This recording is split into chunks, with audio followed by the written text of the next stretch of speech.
এই আমি তো সাজছি, আমি জানো তো এর আগে কোনোদিনও সাজিনি। আমাকে সেজে ভালো লাগবে তো? আমি কিন্তু একদম সাজি না, জানো তো, সেই বিয়েতে সেজেছিলাম আর এই এখন সাজছি।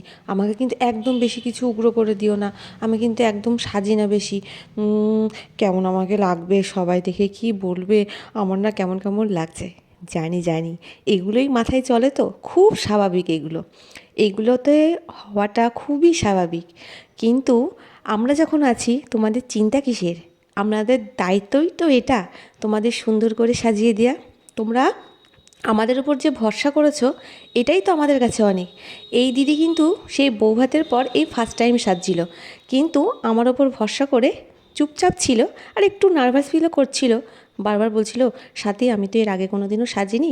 আমাকে কিন্তু সব কিছুই করবে, কিন্তু খুব সিম্পলের মধ্যে, লোকে যেন দেখে আমাকে উগ্র না বলে। আর দিদির পার্সোনালিটির সাথে বেশি উগ্র সাজ যায়ও না। তোমরা কি বলো? সাজটা সবসময় পার্সোনালিটি অনুযায়ী হওয়া উচিত, তাহলে সে নিজেও ক্যারি করতে পারে, আর পাঁচটা লোক দেখে তাদের চোখেও একটা আইসুদিং ফিলিং হয়। মানে দেখে যেন মনে হয় না খুব উগ্র কিছু করেছে, এ বাবা সেজে তো পুরো চেঞ্জ হয়ে গেল। সেজে তো দেখো চেঞ্জ হওয়ার কিছু নেই, প্রত্যেকটা মেয়েই সুন্দর।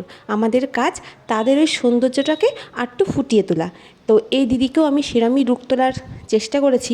তোমরা দেখে বলো কেমন করতে পেরেছি আমি কাজটা। তোমাদের কমেন্টের অপেক্ষায় থাকলাম।